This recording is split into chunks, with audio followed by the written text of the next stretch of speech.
దేనికైనా టైం రావాలని అంటారు కదా. ఇప్పుడు పాక్ ఆక్యుపైడ్ కశ్మీర్ స్వాధీనానికి టైం వచ్చేసింది. ఇన్ని రోజులు భారత్ సాఫ్ట్ గా డీల్ చేసింది చాలు అన్న డిమాండ్స్ పెరుగుతున్నాయి.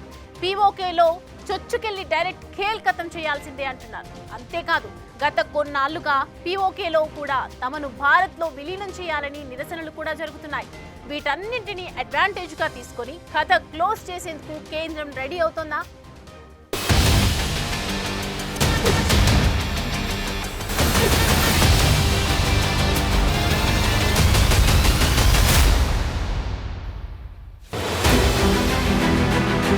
లెక్కకు లెక్క, దెబ్బకు దెబ్బ, పకడ్బందీ పంచా, అదే ఎజెండా. तो एक बात मन से समझ लीजिए, ये नरेंद्र मोदी सरकार है, किसी को बख्शा नहीं जाएगा, किसी को बख्शा नहीं। अब के बार अगर कुछ एक्शन ले रहे तो घर में घुस के बैठ जाना, घर में घुस के मारते बोले ना, अब घर में घुस के बैठ जाना, खत्म। రైట్, చూసారుగా లీడర్స్ వెర్షన్. ఇంట్లోకి చొరబడి చంపటం కాదు, దాన్ని స్వాధీనం చేసుకోవాల్సిందే. ఇది అసలు మ్యాటర్. ఇన్నాళ్లు చెప్పింది చాలు, చూసింది చాలు. ఉగ్రవాదమంతా పాక్ ఆక్రమిత కశ్మీర్ నుంచే నడుస్తోంది. అది భారత్ నే ఎదురిస్తోంది. ఇంకెన్నాళ్లు ఇలా చూసి వదిలేయటం? ఇప్పుడు పెహల్గామ్ లో 26 మంది టూరిస్టులు ప్రాణాలు కోల్పోయారు. ఇకపై ఎట్టి పరిస్థితుల్లో ఇలాంటివి జరగొద్దు. అందుకే ఈసారి ఇంట్లోకి చొరబడి చంపటం కాదు, ఇంట్లోకి చొరబడి అక్కడే ఉండాలి. ఇదే లైన్ ను చాలా మంది వినిపిస్తున్నారు. ప్రస్తుతం పీఓకేలో లాంచ్ ప్యాడ్స్ ను ఖాళీ చేస్తున్నారు. అలాంటప్పుడు స్వాధీనం చేసుకోవటం ఇంకింత ఈజీనే. गवर्नमेंट खुद बोल रही है, एक बात सुनिए, पीओके नहीं, पीओके का रेजोल्यूशन है पार्लियामेंट का, भारत की पार्लियामेंट का रेजोल्यूशन है, वो भारत का है बोल के। तो बीजेपी क्या बोलती, घर में घुस के बोले डैश डैश बोले, हम बोले घर में घुस के बैठ जाओ। ये खत्म होना है टेररिज्म, जो बार बार हर थोड़े दिन को जो टेररिज्म होता।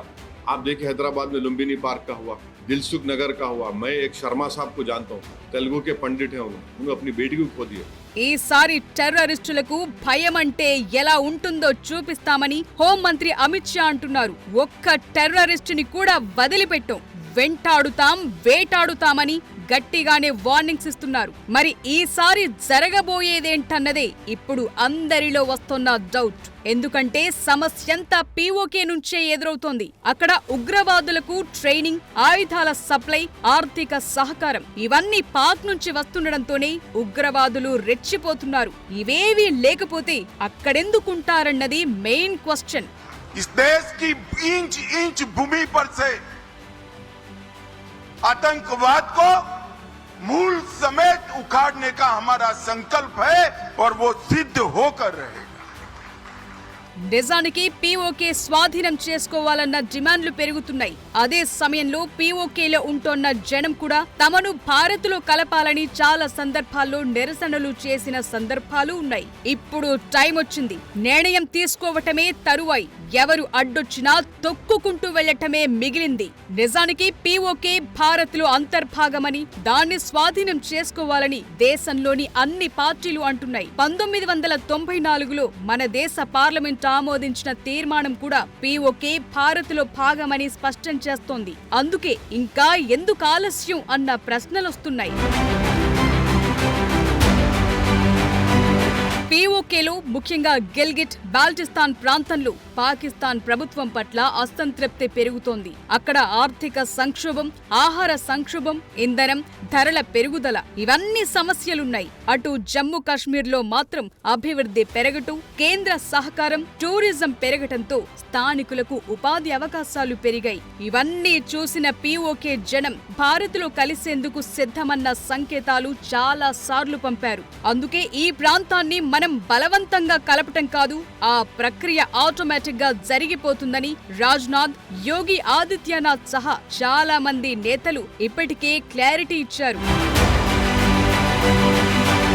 పీఓకేపై భారత్ ఇప్పటికే చాలా వ్యూహాత్మకంగా డీల్ చేస్తూ వచ్చింది. ఇంతకు ముందు అంతర్జాతీయ వేదికలపై విదేశాంగ మంత్రి జైశంకర్ చాలా క్లియర్ గా మాట్లాడారు. పీఓకే అలా ఉండిపోవటానికి కారణాలు ఏ దేశాలో కూడా చెప్పేశారు. ఇకపై కథ మార్చేస్తామన్నారు. అది ముమ్మాటికి భారత్ అంతర్భాగమేనని చెప్తూ వచ్చారు. కానీ ఇప్పుడు చెప్పేదేం లేదు, స్వాధీనం చేసుకోవటమే మిగిలింది.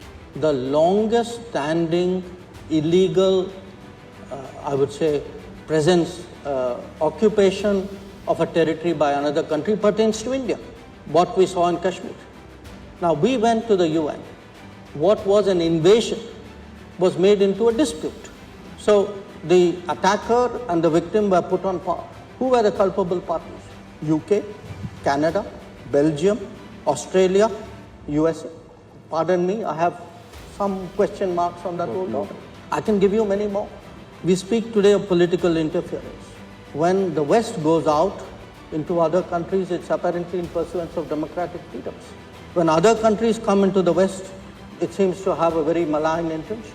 పాకిస్తాన్, చైనా పీఓకేపై తమ పట్టు కొనసాగించేందుకు ప్రయత్నిస్తున్నాయి. ఇది భారత్ కు సవాల్గా ఉంది. అయితే పీఓకేను భారత్ లో కలపటం సులభమైన విషయం కాదని, ఇది సైనిక, రాజకీయ, అంతర్జాతీయ సంక్లిష్టతలు ఉన్నాయని అంటున్నా అవన్నీ పట్టించుకుంటే ఇప్పుడు పని జరగదు. అంతిమంగా పీఓకేలో ఉగ్రవాద లాంచ్ ప్యాడ్స్ తో భారత్ కే నష్టం కలుగుతోంది. చైనా మధ్యలో కలుగజేసుకున్నా సరే కథ మార్చాల్సిందే. పీఓకేను పోషించే స్థితిలో పాకిస్తాన్ లేదు. అదే సమయంలో అక్కడి జనం కూడా తమను భారత్లో కలపాలని కోరుకుంటున్నారు. అటు భారత్ దౌత్య వ్యూహం కూడా పనిచేస్తే విలీనం చేసుకోవటం సులభమే.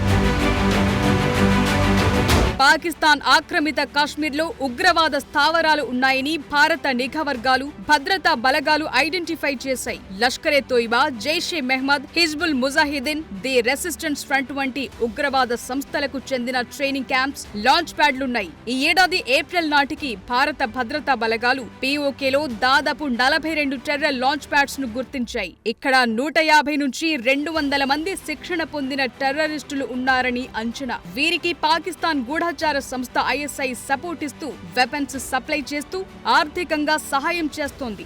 ఈ టెర్రర్ ట్రైనింగ్ క్యాంప్స్ నుంచి శిక్షణ పొందిన ఉగ్రవాదులు లైన్ ఆఫ్ కంట్రోల్ ద్వారా జమ్మూ కాశ్మీర్ లోకి చొరబడుతున్నారు. సుమారు 60 నుండి 65 పాకిస్తానీ ఉగ్రవాదులు జమ్మూ, రజౌరి, పూంచ్ ప్రాంతాల్లో, అలాగే 70 మంది దాకా కాశ్మీర్ వ్యాలీలో చొరబడ్డట్లు అంచనాలున్నాయి. సో ఈ లెక్కలన్నీ సెట్ అవ్వాలంటే పీఓకేపై సీరియస్ ఫోకస్ పెట్టాల్సిందే.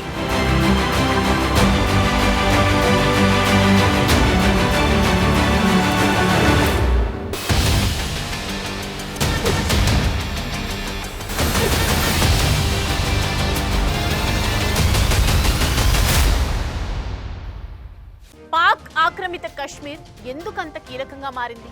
ఇక్కడ ఉగ్రవాద క్యాంపులు తప్ప ఏముంది?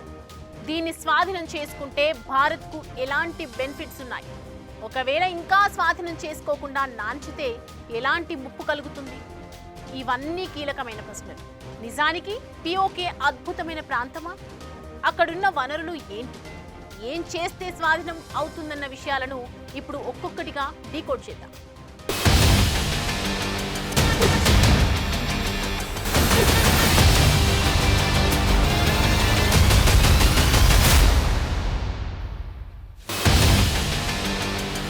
సహజ సౌందర్యం, అతి సుందర ప్రాంతం, కారాకోరం శ్రేణులు, విలువైన ఖనిజాలు, హిమానీ నదాలు, లోయలు, జలపాతాలు, ఒక్కటేమిటి ఎన్నెన్నో అందాలు పీఓకే సొంతం. మనం ఇప్పటిదాకా పహల్గాం, గుల్మార్గ్, సోన్మార్గ్ అందాలకే ఫిదా అవుతుంటాం. కానీ పీఓకే అంతకు మించి సరస్సులు, జలపాతాలు, ట్రెక్కింగ్, స్కీయింగ్, క్యాంపింగ్ ఇలా సాహస యాత్రలకు పర్ఫెక్ట్ ప్లేస్ ఇది. ఇదంతా నాణానికి ఒకవైపు మాత్రమే. కాయిన్ కు రెండో వైపు మాత్రం నెత్తురు పారించే ఉగ్రముఖలు, టెర్రర్ లాంచ్ ప్యాడ్స్, ఆకలి దప్పులు, సరైన మౌలిక వసతులు లేక ఇబ్బందులు ఇలాంటివెన్నో కనిపిస్తాయి. పీఓకే 2 భాగాలుగా ఉంటుంది. మీర్పూర్, ముజఫరాబాద్ ఆధిపత్యంలో ఒక భాగం, గిల్గిత్, బాల్టిస్తాన్ మరో భాగం. పాకిస్తాన్ ఆక్రమిత కాశ్మీర్ భారత్లో అంతర్భాగమైతే మనకు రాజకీయంగా, వ్యూహాత్మకంగా, ఆర్థిక, సామాజికంగా బెనిఫిట్స్ ఉంటాయి. పీఓకే నుంచే పెహల్గాం అటాక్, 2019లో పుల్వామా అటాక్, 2016లో ఉరీ అటాక్స్ జరిగాయి. టీఆర్ఎఫ్, పీఐఎఫ్ఎఫ్ వంటి ఉగ్రవాద సంస్థలు సోషల్ మీడియా ద్వారా యువతను ప్రేరేపిస్తూ నియమించుకుంటున్నాయి. వీటిని అంతర్గత కల్లోలంగా చూపే ప్రయత్నాలను ఐఎస్ఐ చేస్తోంది. నిధులు, అటాక్ ప్లాన్స్ ఇస్తున్నాయి. ఒకవేళ పీఓకేను ఇలాగే వదిలేస్తే ఉగ్రవాదాన్ని అక్కడి నుంచే పాకిస్తాన్ ఎగదోసే ఛాన్స్ ఉంది. వీటికి తోడు డ్రగ్స్, నకిలీ కరెన్సీ ముప్పు కూడా పొంచి ఉంటుంది. సో పీఓకే విలీనమైతే భౌగోళిక సమగ్రత భారత్కు సాధ్యమవుతుంది. కశ్మీర్ వివాదానికి అంతర్జాతీయంగా ఫుల్ స్టాప్ పెట్టేందుకు వీలు కలుగుతుంది. ఇది భారత సార్వభౌమాధికారాన్ని బలోపేతం చేస్తుంది. పీఓకే భారత్లో విలీనమైతే భారతీయుల్లో ఐక్యతను మరింత పెంచుతుంది. పీఓకే భారత్ కంట్రోల్లోకొస్తే పాకిస్తాన్, చైనాతో ఉన్న సరిహద్దు వ్యవహారాలు మరింత పకడ్బందీగా చేయొచ్చు. గిల్గిట్, బాల్టిస్తాన్ వంటి ప్రాంతాలు వ్యూహాత్మకంగా కీలకమైనవి. ఎందుకంటే అవి భారత్, పాకిస్తాన్, చైనా, ఆఫ్ఘనిస్తాన్లతో సరిహద్దులను కలిగి ఉంది. పీఓకే భారత్లో కలిస్తే భారత సైన్యానికి సరిహద్దు రక్షణ, గస్తీకి ఈజీ అవుతుంది. పాక్ నుంచి నేరుగా ఉగ్రవాదుల చొరబాట్లను తగ్గిస్తుంది. పీఓకేలోని కారాకోరం రోడ్లు, ఇతర వ్యూహాత్మక రూట్లు భారత్ నియంత్రణలోకొస్తే మధ్య ఆసియాతో వాణిజ్యం, రక్షణ సహకారానికి కొత్త అవకాశాలు కలుగుతాయి. పీఓకేలో ముఖ్యంగా గిల్గిట్, బాల్టిస్తాన్లో నీటి వనరులు, ఖనిజాలు, జల విద్యుత్తు సామర్థ్యంతో సమృద్ధిగా ఉంది. గిల్గిట్, బాల్టిస్తాన్లో బంగారం, రాగి, మేలిమి రత్నాలు వంటి ఖనిజ వనరులు ఉన్నాయి. పర్యాటక పరంగానూ ఇక్కడ అద్భుతమైన పర్వత శ్రేణులు, హిమాలయ శిఖరాలు ఉన్నాయి. అటు జమ్మూ కాశ్మీర్లో భారత ప్రభుత్వం చేపడుతున్న అభివృద్ధి కార్యక్రమాలైన రోడ్లు, రైల్వే ట్రాక్స్, పరిశ్రమలు వంటివి పీఓకే దాకా విస్తరిస్తారు. దీంతో వారికి కూడా ఉపాధి అవకాశాలు పెరుగుతాయి. పీఓకే భారత్లో కలిస్తే పాకిస్తాన్ రాజకీయ, సైనిక బలం డౌన్ అవుతాయి. ఇది భారత్కు దీర్ఘకాలంలో బెనిఫిట్ కలిగిస్తుంది. అదే సమయంలో పీఓకే భారత్లో కలిస్తే జాతీయ సమగ్రత, వ్యూహాత్మక భద్రత, ఆర్థిక అభివృద్ధి, సామాజిక మెరుగుదల వంటి బెనిఫిట్స్ ఉంటాయి. సో ఇప్పటి మ్యాటర్ ఏంటంటే 2016 ఉరీ అటాక్ తర్వాత సర్జికల్ స్ట్రైక్స్, 2019 పుల్వామా దాడి తర్వాత బాలాకోట్ ఎయిర్ స్ట్రైక్స్ జరిగాయి. ఇవి పీఓకేలోని ఉగ్రవాద శిబిరాలే టార్గెట్ గా చేశారు. ఇప్పుడు కూడా ఇలాంటి దాడులు చేసి టెర్రర్ క్యాంప్స్ ను ధ్వంసం చేయాలి. అక్కడితో ఆగిపోకుండా వాటిని స్వాధీనపరుచుకోవాలి. వాటి స్థానంలో ఆర్మీ బేస్ క్యాంపులు ఏర్పాటు చేసుకోవాలి. కౌంటర్ ఇన్ఫిల్ట్రేషన్ గ్రిడ్ ను మరింత బలోపేతం చేసుకోవాలి. ఇందుకోసం డ్రోన్లు, థర్మల్ ఇమేజింగ్, ఏఐ బేస్డ్ నిఘా వ్యవస్థలను ఉపయోగించడం ద్వారా చొరబాట్లను అరికట్టొచ్చు. పీఓకేలోని ఉగ్రవాద స్థావరాలపై డ్రోన్లు, శాటిలైట్ ఇమేజెస్, హ్యూమన్ ఇంటెలిజెన్స్ ద్వారా నిరంతర నిఘాను బలోపేతం చేయాలి. పాకిస్తాన్పై అంతర్జాతీయ ఒత్తిడిని పెంచడానికి భారత్, ఐక్యరాష్ట్ర సమితి, ఫైనాన్షియల్ యాక్షన్ టాస్క్ ఫోర్స్, ఇతర ప్లాట్ఫామ్స్ ద్వారా పాక్ తీరును ఎండగట్టాలి. పాకిస్తాన్ ఉగ్రవాదానికి మద్దతు ఇస్తోందని నిరూపించే ఆధారాలను అందించి ఆర్థిక ఆంక్షలను కంటిన్యూ చేయించడం ద్వారా ఆర్థికంగా కుప్పకూలేలా చేయొచ్చు. లష్కరే తోయిబా, టీఆర్ఎఫ్ లాంటి ఉగ్రవాద సంస్థలను లీడ్ చేస్తున్న వారిని ఖచ్చితంగా గుర్తించి అంతమొందించాలి. 2019లో ఆర్టికల్ 370 రద్దు తర్వాత జమ్మూ కశ్మీర్లో పర్యాటకం పెరిగింది. 2024లో 35 లక్షల మంది టూరిస్టులు సందర్శించారు. ఇదే పీఓకే దాకా విస్తరించొచ్చు. అయితే పీఓకే స్వాధీనం చేసుకునే విషయంపై భారత్కు చైనా అడ్డుకునే అవకాశం ఉంది. ఎందుకంటే పీఓకేలో చైనా, పాకిస్తాన్ ఆర్థిక కారిడార్ ఉంది. అయితే వీటన్నిటిని దౌత్య మార్గాల్లో కంప్లీట్ చేయాలి. అందరినీ సైట్ చేయాలి. అక్కడ్నుంచి ఉగ్రవాదాన్ని తొదముట్టించాలి.